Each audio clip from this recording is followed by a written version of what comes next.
Halo Om Bro, welcome back to my channel.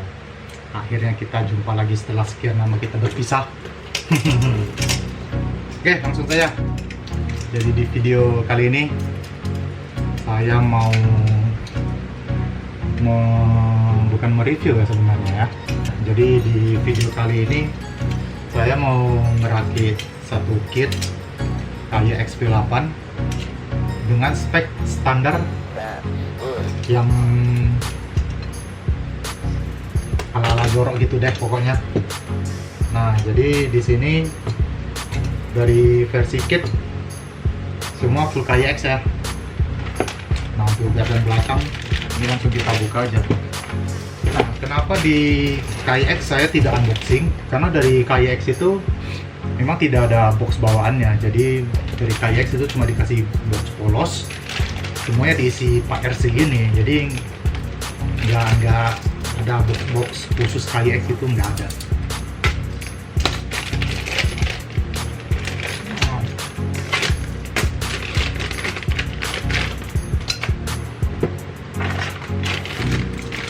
Nah, jadi kalau dari bawaan kit itu Kaye X ini dia ada dapat beberapa item ya. Nah, contohnya ini chassis kit ya. Ini udah itu semua deh, nggak ada yang kurang lagi. Ada plug dan nggak ada metal depan belakang. Jadi kalau yang versi kit itu kebanyakan datangnya tanpa lockout. Jadi dia udah model sarung gardan seperti ini. Jelas nggak? Oh, kamera. Nah, nggak pakai lockout. Jadi kalau kita beli gardannya Kaye X yang terpisah dari kit itu, dia dapat versi yang dengan lockout.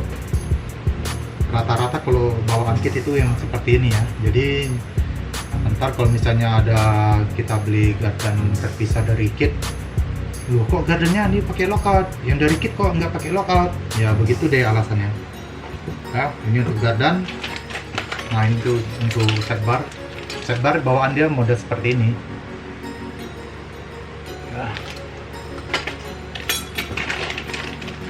Kopel, di kopel tidak ada logo Kaye X.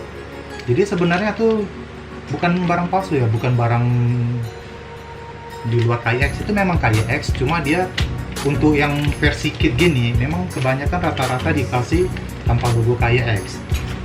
Salah satu contoh seperti ini. Nah, ini di shock tower ya. Di shock tower kalau kita beli yang partnya, opsional part yang metal shock tower Kaye X itu ada logo Kaye X-nya.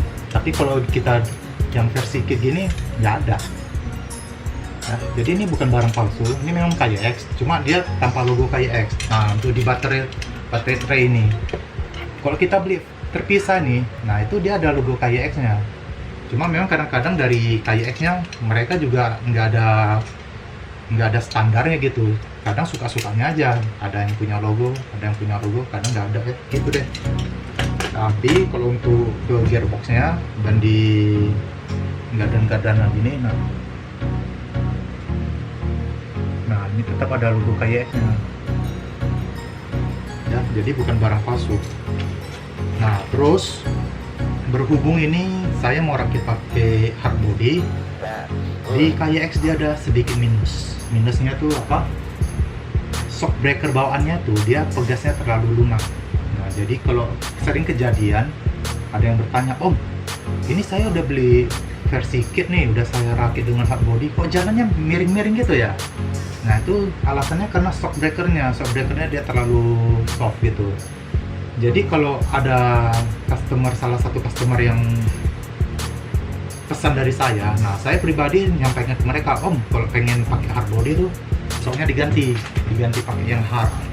Nah, kalau di saya sendiri, saya pribadi, saya tetap pakai yang ini, RC murah, shock breaker murah Cinaan, tapi kualitasnya OP Om. Jangan lupa ya.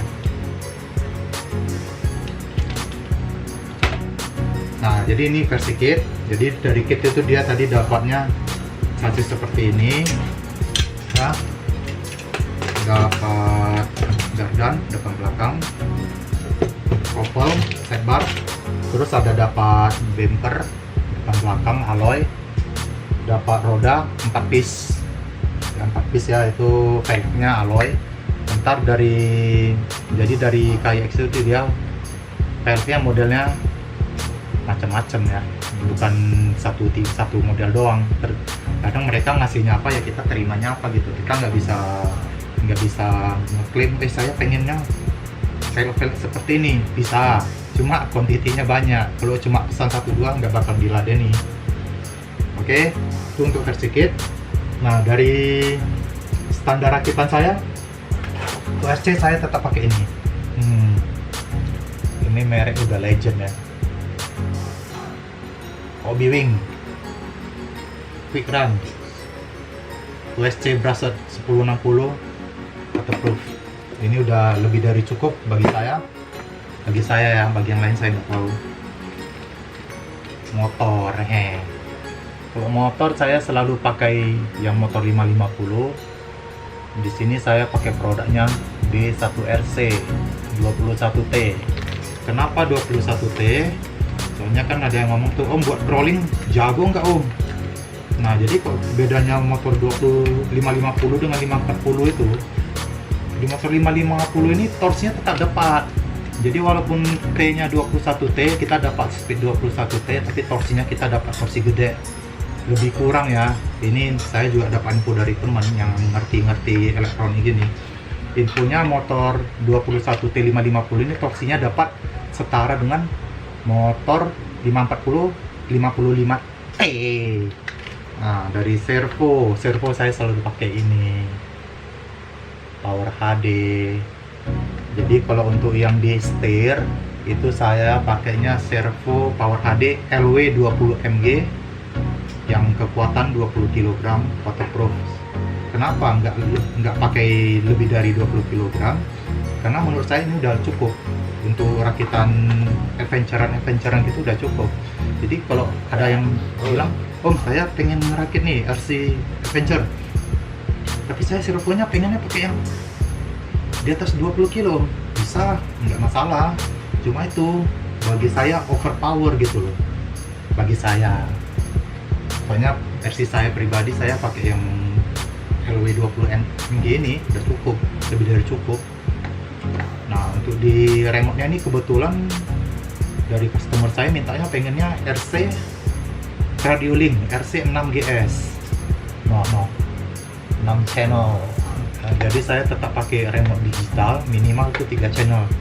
Biasa saya pakainya FlySky GT3B, itu udah jadi. Tapi pakai ini udah pasti udah lebih plus sih. Nah, untuk video kali ini saya sebenarnya pengen tunjukin proses rakitan saya. Jadi setelah bacot ini selesai, nah akan saya videoin proses perakitannya. Oke, dipantengin terus ya, jangan lupa jempolnya. Bye bye. Siap. Oke, jadi step pertama yang saya lakuin itu sebelum ngerakit, yang saya siapin adalah ini shock breaker. Shock breaker ini mesti diisi oli dulu ya, baru bisa bekerja maksimal. Jadi di shock breaker Cinaan ini pasti ada minusnya sih, nggak mungkin bagus semua, soalnya kan harganya juga terjangkau ya. Jadi kelemahannya itu apa ya?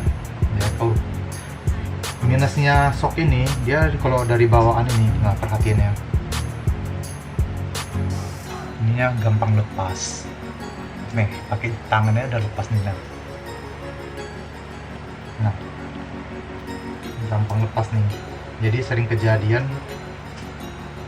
yang nggak ngerti itu kan, begitu dipakai ininya nggak dikencangin, waktu dimain-main ini bisa lepas sendiri nih.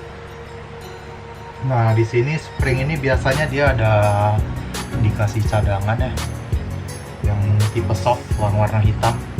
Kalau hardnya ini yang warna biru, jadi saya tetap pakai yang biru, yang hitam dibuang aja. Kalau untuk hard body ya, kalau untuk body Lexan ya tetap pakai yang soft dong.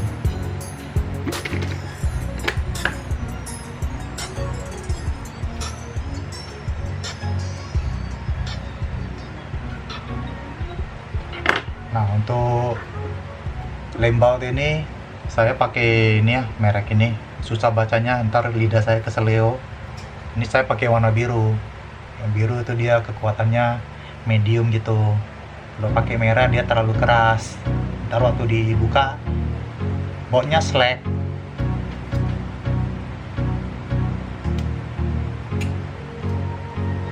Nah, mungkin ada yang nanya nih, kok ini pegasnya dimasukin dulu, ini kok dimasukin dulu. Nah, nih misalnya tadi posisi gini kita lem. Untuk spring mungkin bisa masuk kan? Nah, untuk ini nggak bisa masuk nih, makanya ini tetap saya masukin dulu baru di lem.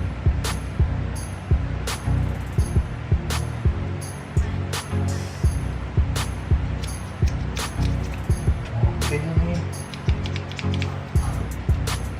aman, aman, aman. Oke, selanjutnya proses pengisian oli.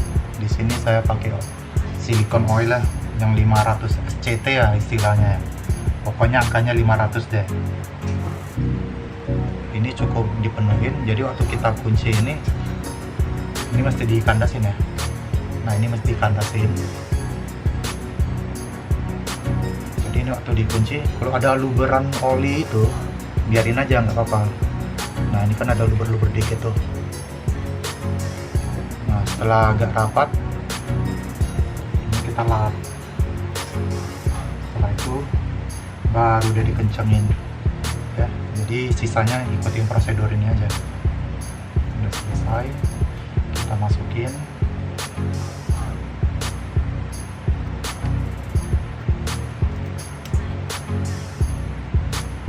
Wow, feels so good. Feels so good.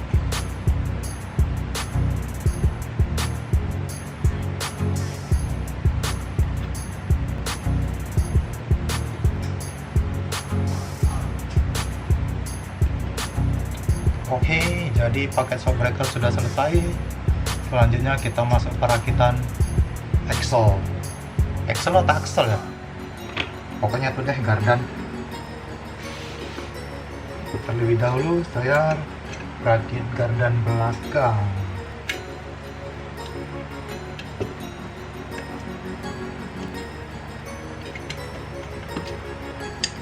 Oh iya, sedikit informasi. Jadi di sini shock yang saya pakai itu yang panjangnya 80 mili. Woi, kamera woi. Nah, 80 mili. Nah, di sini untuk di gardan di sini ada 2 lubang nih. Ini di link apa nih?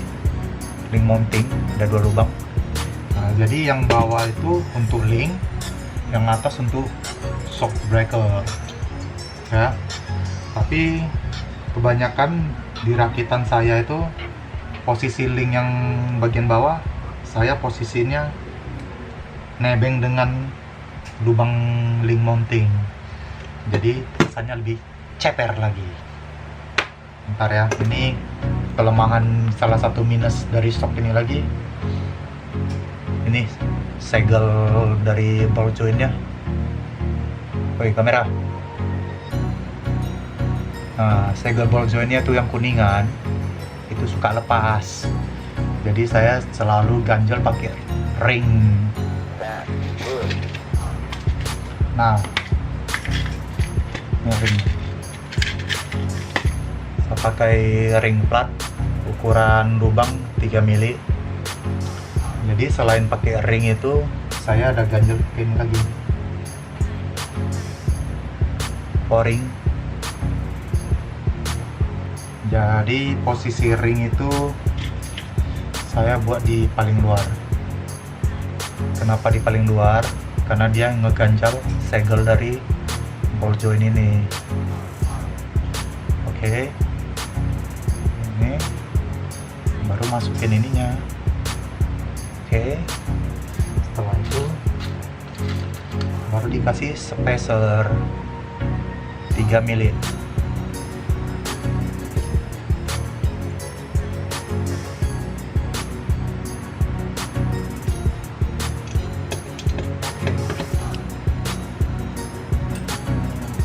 Baut kelihatan nggak?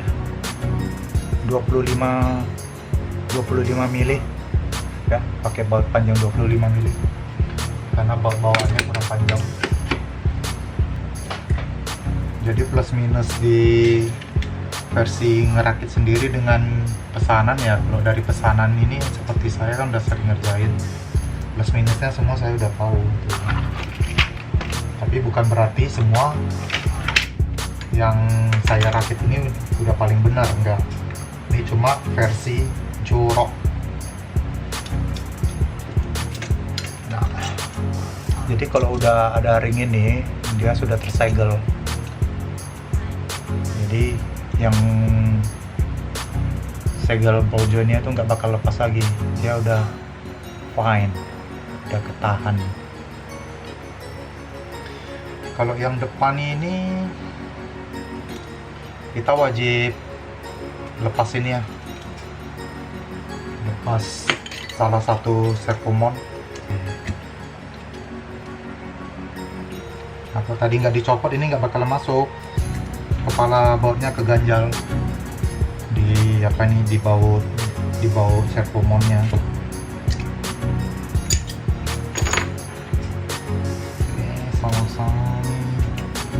25 mili ring ke arah segel, o-ring, spacer, di posisi ring mounting bagian bawah.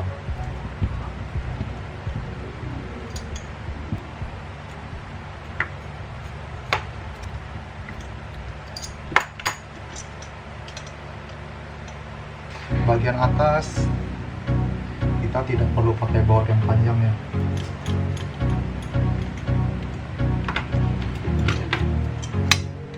Nah, yang di atas saya posisinya itu di lubang paling atas ya. Di sini saya pakai baut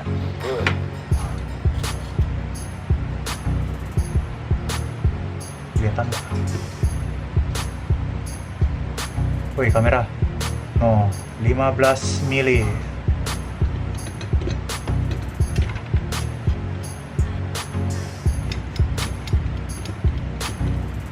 Oke, pemasangan gardan dan shock breaker selesai. Smooth, smooth, smooth.